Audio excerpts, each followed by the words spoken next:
Time before, saved by the alarm as I woke up a little late for work, looking at the time, I jumped out of bed like I had a string at my back and dashed down to the bathroom, slamming the door behind. On dressing myself up, my mind traveled so widely, at every part of my livelihood as I thought about the future, looking completely confused on my life, making decisions for the best, an unregrettable future as everyone wishes for. But how possible is it to have such flawless future, judging from the imperfections of our creation? I dressed myself, staring at the self in the mirror. I saw so much doubt and unassured charisma. How will I ever amount to the assurance that my future is secured with the full knowledge of every events to come and the signs of now? Quite depressing, I taught to myself, as the current status of my life isn't helping in the acquisition of hope for such so-called unregrettable future. Maybe I am getting the interpretation wrong. What if unregrettable isn't actually my version of unregrettable? I rolled my eyes in the act of my stupidity as I imagined such to be, took my bag and I walked off, out of the house as fast as I can, remembering how late I am for work. A beautiful environment, I imagined. I looked at people as I extended morning greetings with a smile that doesn't really exist in the closet, both to the old and the young, took a glance at my watch as my pace increased. Coming across a close, I saw an old man putting on a gray robe. In his strange appearance, he was standing far away that I couldn't clearly see his face. But I could notice him staring at me so creepily. I took my eyes off him and my pace doubled. I got to a junction, about crossing, when I saw a sign mounted on the wall fence of a very old building boldly stating, "Do you wish to know your future?" "I wish," I said sarcastically as I joked on myself, and then I saw a flash of that same old man at the other side of the junction. I looked closely and carefully at the same spot, but didn't notice anyone of such there. Confused as I was, I felt my worries has plagued my mind with a virus of illusions. "Stupid head," I said, hitting my head as I walked by. I came across a cafeteria and taught about coffee, so I decided to get some regardless of how late I was. I didn't mind due to my undying cravings for coffee, mostly during the early hours of the day. Walking in the cafeteria looking thirsty for a cup of coffee, I rushed down the attendant with a hasty reflection in the brightened smile on my face. "1 cup of coffee, please." With a deep breath accompanying every words, I sat down waiting on the delivery, scouting the pleasant environment of the cafeteria when my sight came across that same old man sitting by the window side, not too far away from my position. I could notice majorly because of the gray robe. Extremely intrigued by his appearance and, most importantly, a familiar resemblance, as his face was much more clearer at this moment, dark-skinned with gray hairs all around his face. I stood up, not minding the attendant who called for my attention as she tried handing over the coffee to me.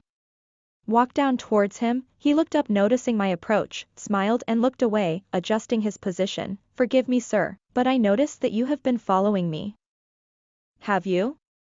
And also, how amazed am I by your familiar face. You seem to be like someone I know." I sat down opposite him, looking straight at my eyes. He chuckled, took the little mirror on the table and placed it right in front of me. "What do you see?" He sounded like a sneaky serpent. What in Christ's name is he doing with a mirror? Why is he sounding like that? Who is he?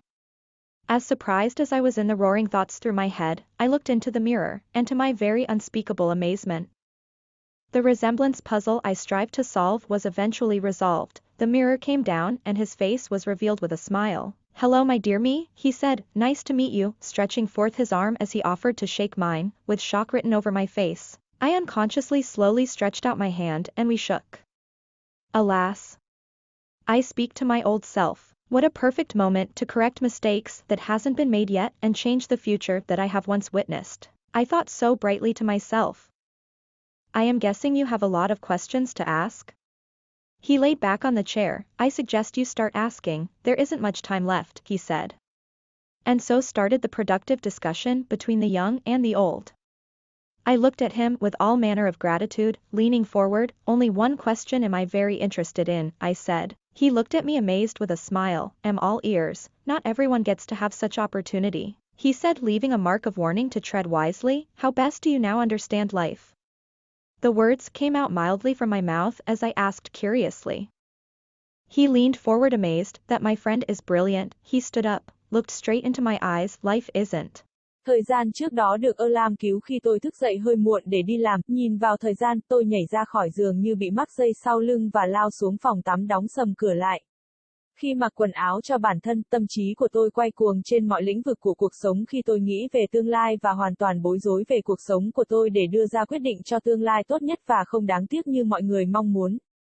Nhưng làm sao có thể có được một tương lai hoàn mỹ như vậy, dựa trên sự không hoàn hảo của tạo hóa chúng ta? Tôi tự mặc quần áo của mình và nhìn chằm chằm vào bản thân trong gương, tôi thấy quá nhiều nghi ngờ và thần thái khó tin. Làm thế nào để tôi có thể đảm bảo rằng tương lai của tôi được bảo đảm với sự hiểu biết đầy đủ về mọi sự kiện sắp xảy ra trong thời điểm hiện tại? Khá là chán nản, tôi đã tự dạy mình rằng tình trạng hiện tại của cuộc sống của tôi không giúp ích gì cho việc đạt được hy vọng cho cái gọi là tương lai đáng tiếc. Có lẽ tôi đang giải thích sai, điều gì sẽ xảy ra nếu điều đáng tiếc thực sự không phải là phiên bản đáng tiếc của tôi? Tôi tròn xoe mắt trước hành động ngu ngốc của mình như tôi tưởng tượng, lấy túi xách và bước ra khỏi nhà nhanh nhất có thể để nhớ lại mình đã đi làm muộn như thế nào. Một môi trường tuyệt đẹp, tôi đã tưởng tượng. Tôi nhìn mọi người khi mở rộng lời chào buổi sáng bằng một nụ cười không thực sự tồn tại trong tủ quần áo, kể cả người già và trẻ nhỏ, liếc nhìn đồng hồ khi tốc độ của tôi tăng lên. Đi đến gần, tôi thấy một ông già mặc một chiếc áo choàng màu xám, dáng vẻ lạ lùng, ông ấy đang đứng ở phía xa khiến tôi không thể nhìn rõ mặt. Nhưng tôi có thể nhận thấy ông ấy đang nhìn chằm chằm vào tôi rất rùng rợn, tôi cầm lấy. Rời mắt khỏi anh ta và tốc độ của tôi tăng gấp đôi. Tôi đến một ngã ba chuẩn bị băng qua đường thì nhìn thấy một tấm biển treo trên tường rào của một tòa nhà rất cũ ghi đậm, bạn có muốn biết tương lai của mình không? Tôi ước gì tôi nói một cách mỉa mai khi tôi nói đùa với chính mình. Và sau đó tôi nhìn thấy ánh sáng của ông già đó ở phía bên kia của ngã ba, tôi nhìn kỹ và cẩn thận vào cùng một chỗ, nhưng không nhận thấy bất kỳ ai như vậy. Ở đó, tôi bối rối như cũ, tôi cảm thấy những lo lắng của mình đã xâm chiếm tâm trí tôi với một thứ virus ảo tưởng cái đầu ngu ngốc mà tôi đã nói đập vào đầu khi tôi đi ngang qua. Tôi đi qua một quán cà phê và dậy về cà phê. Vì vậy tôi quyết định mua một ít bất kể tôi đã muộn như thế nào, tôi không bận tâm vì tôi không thèm uống cà phê chủ yếu vào những giờ đầu trong ngày. Đi bộ trong quán cà phê tìm kiếm một tách cà phê, tôi lao thẳng xuống người phục vụ với vẻ vội vã trong ánh mắt rạng rỡ, nụ cười rạng rỡ trên khuôn mặt. Một tách cà phê làm ơn, với một hơi thở sâu kèm theo từng từ. Tôi ngồi xuống đợi giao hàng, dò xét khung cảnh dễ chịu của căng tin thì tầm mắt của tôi bắt gặp ông già đó đang ngồi cạnh cửa sổ, cách vị trí của tôi không xa, tôi có thể nhận ra chủ yếu là nhờ chiếc áo choàng màu xám. Cực kỳ bị thu hút bởi vẻ ngoài của anh ta và quan trọng nhất là sự giống nhau quen thuộc khi khuôn mặt anh ta lúc này rõ ràng hơn nhiều, làn da đen với những sợi tóc bạc quanh mặt. Tôi đứng dậy mà không để ý đến người phục vụ đang kêu gọi sự chú ý của tôi khi cô ấy định đưa cà phê cho tôi. Bước xuống phía anh ta nhìn lên để nhận thấy sự tiến lại của tôi, mỉm cười và quay đi chỗ khác điều chỉnh lại vị trí của mình.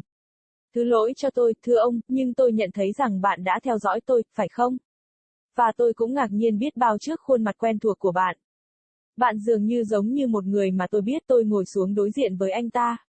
Nhìn thẳng vào mắt tôi, anh cười khúc khích lấy chiếc gương nhỏ trên bàn đặt ngay trước mặt tôi. Bạn thấy gì? Anh ta nghe như một con rắn lén lút. Anh ta nhân danh đấng Christ đang làm gì với một chiếc gương? Tại sao anh ta lại nghe như vậy? Anh ta là ai? Tôi ngạc nhiên như đang ở trong đầu những dòng suy nghĩ miên man. Tôi nhìn vào gương, và trước sự kinh ngạc không thể diễn tả được của tôi, câu đố về sự giống nhau mà tôi cố gắng giải cuối cùng đã được giải quyết. Gương soi xuống và khuôn mặt anh ấy lộ ra với một nụ cười, xin chào người yêu dấu của tôi, anh ấy nói, rất vui được gặp bạn, duỗi cánh tay của mình ra khi anh ấy đề nghị bắt tay tôi. Với sự bàng hoàng hiện rõ trên khuôn mặt, tôi vô thức từ từ đưa tay ra và chúng tôi run rẩy. Chào ôi, tôi nói với con người cũ của mình, thật là một khoảnh khắc hoàn hảo để sửa chữa những sai lầm chưa mắc phải và thay đổi tương lai mà tôi đã từng chứng kiến, tôi đã nghĩ rất sáng suốt với chính mình, tôi đoán bạn có rất nhiều câu hỏi để hỏi. Anh ta ngả lưng xuống ghế, tôi đề nghị bạn bắt đầu hỏi, không còn nhiều thời gian nữa, anh ta nói. Và thế là bắt đầu cuộc thảo luận hữu ích giữa người trẻ và người già. Tôi nhìn anh ấy với tất cả thái độ biết ơn, nghiêng người về phía trước, chỉ có một câu hỏi mà tôi rất quan tâm, tôi nói. Anh ấy nhìn tôi ngạc nhiên với một nụ cười cả tai, không phải ai cũng có cơ hội như vậy. Tốt nhất bây giờ bạn hiểu cuộc sống như thế nào? Những lời nói ra từ miệng tôi một cách nhẹ nhàng khi tôi tò mò hỏi. Anh ấy nghiêng người về phía trước ngạc nhiên, rằng bạn của tôi là tuyệt vời, anh ấy đứng dậy, nhìn thẳng vào mắt tôi, cuộc sống không phải